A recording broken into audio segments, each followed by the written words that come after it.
অনেক ধরনের আছে এবং ইভেন ফেসবুকেই আছে।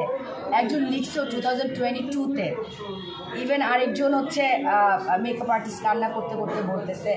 ইভেন উনি তো আমাদের গত সরকারের আমলে আমাদের মন্ত্রীদের খুব মন রক্ষা করে চলতেন, ওনাদের জন্য ডালা নিয়ে যাইতেন, ওনাদের জন্য সব কিছু করতেন এবং এই ধরনের অনেক অভিযোগও আছে। আমার মনে হয় সরকারের এটা তদন্ত করলে সব কিছুই বের হয়ে আসবে, আসা উচিত আসলে। কারণ উনি একটা লাইভে বলেন উনি 35 লাখ টাকা পর্যন্ত রেমুনারেশন পায়। আমার প্রশ্ন, বাংলাদেশে এমন কোন প্রতিষ্ঠান আছে যে এত ইনকাম করে যে বাড়ির সবকে 35 লাখ টাকা দিয়ে আসলে হায়ার করে আর কি। তো আমি নিজেও তো করি, এই জন্য আমি জানি। সো সরাসরি অভিযোগ, প্রমাণসহ অভিযোগ আছে উনি স্ক্যাম গ্রুপ প্রমোট করতেছে এবং সব প্রমাণ আমাদের কাছেও আছে, আপনারা ইউটিউবে গেলেই পাবেন। একদম এই যে মেয়েদেরকে ব্ল্যাকমেল করে মন্ত্রীদের কাছে, যাই হোক আমাদের এক্স সরকারের কী বলে দোসর যেটা বলে আর কি, ওনাদের কাছে প্লাস হচ্ছে ব্যবসা করে। ইভেন এই যে ব্রাইডাল শ্যুটে মেয়েদেরকে ইয়ে করে, মেয়েরা কথা বলতে গেলে আইডি নষ্ট করে দেয়, ভিডিও দেন হচ্ছে ভিডিও দিয়ে আর কি ব্ল্যাকমেল করে। ইভেন ওনার জন্য তো অনেকে দেশেও আসতে পারতেছে না এই স্ক্যাম গ্রুপের জন্য, যেটা সাথে উনি জড়িত। স্টিল উনি ওটা প্রমোট করতেছে, স্টিল ওনাকে বলা হয়েছে তারপর ওটা প্রমোট করতেছে। ইভেন সালমান মুক্তাদির পর্যন্ত তো ওই স্ক্যাম গ্রুপ নিয়ে লিখছে যে তোমরা মেয়েরা অ্যালার্ট হও যে আমার নাম ইউজ করে, আমার নাম্বার ইউজ করে তোমাদেরকে ব্ল্যাকমেল করা হচ্ছে। এবং ওই ছেলেটার ফ্রেন্ডই হচ্ছে ফেক নাম্বার, আমাদের গত সরকারের আমলে ফেক নাম্বার বানাইতো আর কি। আপনারা ঘাটলেই পাবেন, খুব সহজ, জাস্ট বাড়ি সব স্ক্যাম, বাড়ি সব কী করছে, জুয়া, স্ক্যাম, ব্ল্যাকমেল সব চলে আসবে ইউটিউব, ফেসবুক, মার্জিয়া খান সিমিন, বাড়ি সব চলে আসবে। ফোন দিয়ে আমরা জাস্ট ট্যাগ করলাম বাড়ি শখের এই যে প্রুফ, এটা ফোন সাথে সাথে ফোন, তোমার সাথে আমি এটা করতে চাই, তোমার সাথে আমি ওটা করতে চাই, গালাগালি।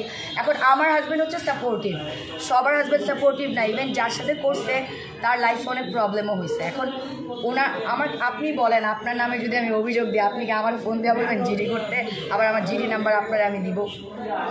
সিম্পল না? এই রেকর্ডিংগুলো আমার কাছে আসে, আমি আপনাদেরকে দিয়ে যেতেছি। পাবলিকও করছি, আপনারা কেউই দেখেন না, সবাইকে ট্যাগ করছি আমি ওই সময়টাকে, সবাইকে।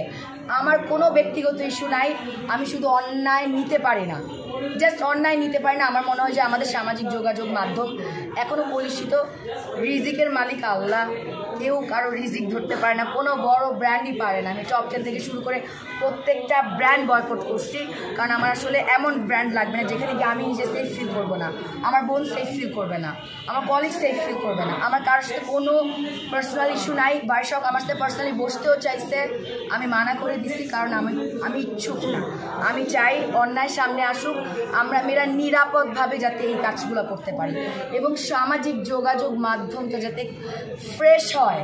আপনারা যা দেখেন তা না, আমাদের পেজ নষ্ট করা হয়, আমাদের হুমকি দেওয়া হয়, স্ট্রাইক করে দেওয়া হয়, আমাদেরকে স্ট্রাইকের উপর স্ট্রাইক করা হয়, এগুলাই হয়ে যাচ্ছে, আর কিছুই না।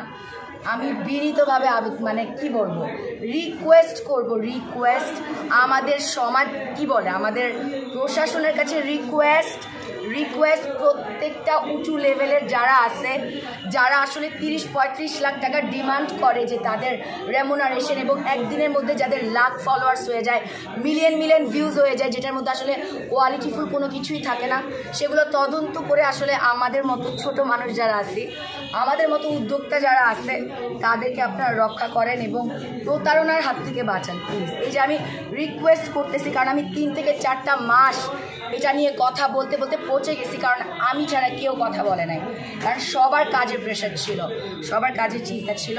আমার কোনো কাজের চিন্তা নাই, সমস্যা নাই, কারণ হচ্ছে উনি আমাকে আর কি করতে পারবে, রাইট? সো আপনারা প্লিজ প্রশাসন এটাতে দৃষ্টি আকর্ষণ করেন, আমাদের তো অভিযোগ এটা, আপনারা দৃষ্টি আকর্ষণ করেন। এমনি তো একটা হয়ে যায় না। কেন ডিবি হারুন আসলে উনি ডালা নিয়ে গিয়ে একটা ভিডিও করবে? কেন একজন প্রিয়া বিপাশার কাছে গিয়ে উনি হাইকোর্টে গিয়ে ভিডিও করবে? ওগুলো তো শুটিং করার জায়গা না, এগুলো তো ভয় দেখানো মানুষকে, পিছায় যাওয়া, যেটা আমার উদ্যোক্তারা তখন করছে, বাট আমি করি নাই। আমার প্রিয়া বিপাশা, প্রিয়া জানাতুল্লাহ খুব ভালো লাগে, আমি তো খুবই খুশি হয়ে গেছি যে ওনার সাথে বসতে পারলে তো ভালোই হতো। উনি তো ব্যারিস্টার না, উনি তো ওনাকে ব্যারিস্টার দিচ্ছে। আমি তো জানি বাংলাদেশে যারা পড়ে তারা হয় অ্যাডভোকেট, সো উনি আসলে আমার সাথে ঘাটাইতে পারে না, কারণ আমি নিজেই লয়ার স্টুডেন্ট। এবং এই ভয় দেখায় দেখায় সবাইকে চুপ করায়, সবাই চুপ হয়েছে, আমি চুপ হই নাই, এই যে এখন সব সামনে আসছে। আপনারা প্লিজ এটা নিয়ে কথা বলেন। এই যে